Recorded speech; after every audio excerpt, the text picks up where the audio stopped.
Hi, everyone, and welcome back to Beyond the Surface. Everything holistic health and well being, diving beyond the surface a level deeper to help you achieve your healthiest and happiest life yet. Now, in this episode, I want to talk about something that I've been working on personally, and I thought it's going to be valuable for those listening in because this is how I achieved my success and how you can do it too. Because I've had a lot of comments from people saying, wow, you've achieved so much in the last few years, from guided meditations to being published on YouTube and Inside Timer, and to recently publishing my book, The Healing Journey. And it's interesting because when I look back at how I achieved these things, I just really felt like I was in the flow. But what I did to dive a little deeper is looking at the actual success habits that I did when I performed so well. And the reason I wanted to do that is because when you look at those things, you can actually implement those habits again and again, and in turn continue to achieve the successes.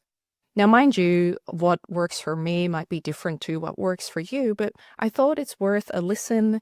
You might get some ideas and inspiration from the things that have worked for me. And when I started reflecting on these habits, I really looked back to some of the real key highlights of my life. So, I won the 2017 ICN bikini competition in Queensland, Australia. So this was the first time I ever competed in a fitness competition. I'd never done it before, never done any of that intense training, the cardio, the dieting, the posing. That was actually a really hard part as well, posing. And and one of the other achievements I look back at with great pride and success is when I completed with a dear friend of mine, Amanda Buchanan, who's a world champion kickboxer, originally from Melbourne, now in Queensland, Australia. We completed the Oxfam 100K hikes.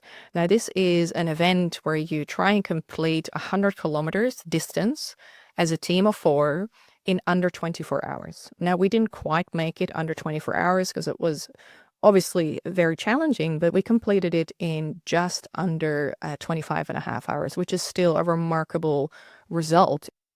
Third achievement I'm looking back at for how I achieved my success is looking at writing my book that I just spoke about. So when I look at those things, I realized something. It wasn't just luck. It wasn't just talent. It was all about commitment, habits, and mindset. So today I want to share with you the exact things that set me apart when I was at my peak. And hey, listen, I'm not at my peak all the time. The one thing I have to say is that you just have to keep trying. It's a reminder for me that I have to focus on those things again if I really want to be successful. So the first thing is commitment. There are no excuses. You have to do 100% commitment. You cannot kind of want it, sort of want it. You have to be hungry to get it. You can't be half in it. Like every time I accomplished something extraordinary, I was all in. There was no backup plan, no safety plan, no second choices. I really made the decision to fully commit mentally, physically, emotionally. I was just fully there. So ask yourself, what is your goal and are you truly all in? Or are you still making excuses? One powerful practice for commitment is journaling, morning and night if you can. Every morning, hold yourself accountable to your goal. Focus on the MIT, your most important task for today, in order to commit to that bigger goal that you're working on. Now, the second point is about ruthless focus on myself. I was selfish. This was really a big one. I stopped looking at what other people were doing. I stopped worrying about their timelines, their progress, their opinions. During my bodybuilding times, it was stop looking at how much fat she has lost. Stop looking at how much more muscle she has gained. At looking at how much more defined her legs are. This was just truly becoming selfish. And I mean that in the best way possible. Like I said, when I was training for my bikini competition, I wasn't scrolling endlessly to compare myself. I wasn't wasting any energy on distractions. I was locked in on my goal. So ask yourself, where is your focus going? Are you giving your power away to any distractions? Distractions in the form of social media, in the form of comparing yourself to your friends and family or other acquaintances, the people that you surround yourself with. Start focusing on yourself. You have to measure according to your own ruler.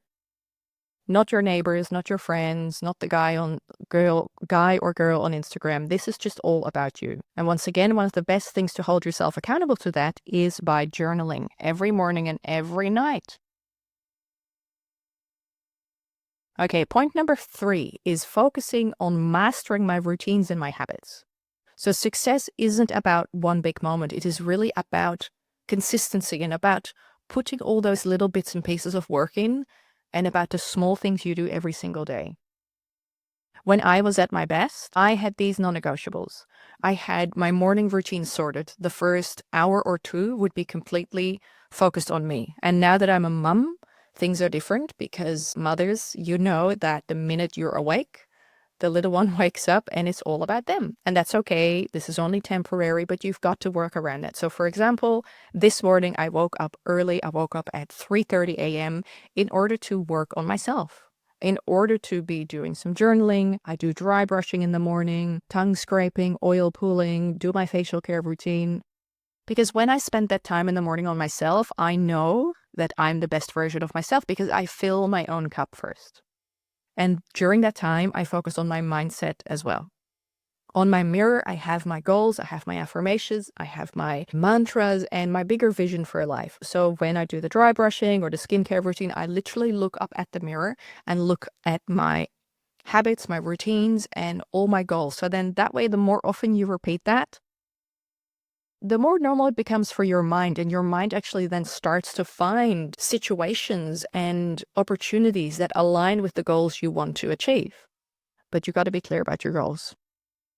Another thing that was really part of a good routine is fueling my body with the right nutrients from the morning to the evening, making sure I start my morning with filtered water, Celtic salt and lemon. Then I have a probiotic on an empty stomach in order to support my gut health. Then after that, I will have the bioactive collagen. It's a jelly by HealthNag. I love that product because it supports my joints, my hair, my nails, my skin, but also my skin on my face to make sure it's all plump from the inside out. Now, another thing that's super important to stay on top of things is prioritizing recovery and sleep. Now, when I was bodybuilding, like when I was preparing for my competition back in 2017, I remember I was just flogging myself. I was working 4 jobs. I was training, an hour in the morning, an hour at night, plus an hour cardio. So I was really, really busy with myself. And that was lovely. That was great. But I didn't realize as much how important sleep and recovery was, because sometimes it would be after a rest day that I had the biggest results the day after. But anyway, you learn as you go through trial and error. That's how you learn. And then another part of mastering my routines and my habits is eliminating your distractions and really setting boundaries. For example, when you are focused on just one thing, make sure your phone is off. Make sure you set a Pomodoro timer. So set a timer of 25 minutes. Do your focused work. Do your most important task first, and then take a little break. Really work focused and without distractions. So you could ask yourself, what are your non-negotiables? What is it that you must do every single day in order to feel great, in order to be the best version of yourself? And are your daily habits aligning with your goals? Okay, number 4, hunger for the goal. I really wanted the goal, whatever it was, my book, my bodybuilding. I really wanted it so badly that nothing could stop me.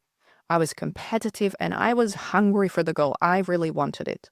There was no space for hesitation, no room for self-doubt, and I knew I wanted to win the competition. And I wanted that more than my excuses. So ask yourself, how bad do you want it? Is your desire stronger than your excuses? Number 5, embracing the pain and discomfort. So every single one of my achievements really required me to push through pain, like physically, mentally, emotionally. Like doing the bodybuilding competition was bloody hard. The dieting was probably the hardest part. Like I loved the training. It was good. Back in the day, I was still enjoying coffee and pre-workout, something I don't have nowadays or I haven't had for years. But, when you felt tired back then, you could easily, have an extra cup of coffee and you'd get through your workout. But the dieting part, gosh, that's hard. Like, I remember putting myself to bed early to sleep because otherwise I would just eat the whole fridge. So anyway, there was like lots of mental battles, and like during the Oxfam hike, like I remember my legs were just burning. I was in so much pain and there was still like 50 kilometers left to hike. So that was really challenging. But the thing is, you've got to embrace it. It is part of your journey. All these parts are stepping stones of the bigger picture. So you've got to like lean into it. Don't run away from the pain. Lean into it, embrace it, because you know that growth doesn't happen in comfort zones. You really have to push outside of your comfort zone in order to get where you want to be. So ask yourself, are you avoiding discomfort? Or are you using it to grow?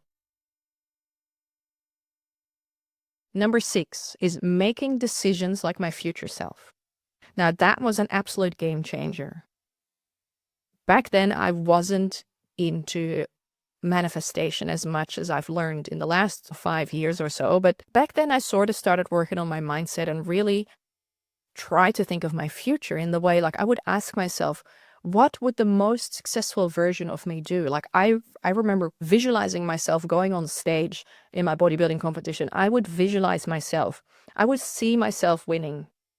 And what would a champion do? Like I would ask myself these questions and just constantly remind myself of, what is it that my future self would do? What would the best-selling author version of me do today? What would the bikini champion version of me do today? What would the most successful version of me do today? So start making decisions as the person you want to become, not the person you are now. Because if you want to be at a certain goal, if you want to reach a certain level in your life, you have to start vibrating at the same level today. Because you need to start attracting all the right opportunities and the right people into your life. You need to start planning for that. And in order to do that, you need to start speaking the right language, thinking of the right things, and working towards the right goals. Now, the reason I've shared these with you is as a reminder, not only to you, but actually a reminder to myself. Because success isn't something that happens to you. It is something you create. It is something you create through your actions, your mindset, and your discipline. So if you can think back of a time where you were highly successful, jot down what habits, actions, and daily things did you do in order to achieve that highest version of yourself. How did you become so successful? How did you earn your first million? How did you earn your second million? How did you become a billionaire? How did you reach 1 million followers on YouTube? How did you receive your first paycheck from YouTube ads? Whatever it is that you did, start writing down your goals and what you did in order to get that, because it is so powerful to know what you did, because then you can repeat it again and again, and you can refine it and add to it so that you become better and better every single time. So now, if you're chasing a goal right now, whether it's fitness, business, or personal growth, take a really hard look at your daily habits. Are they aligned with your goals, or are they keeping you stuck?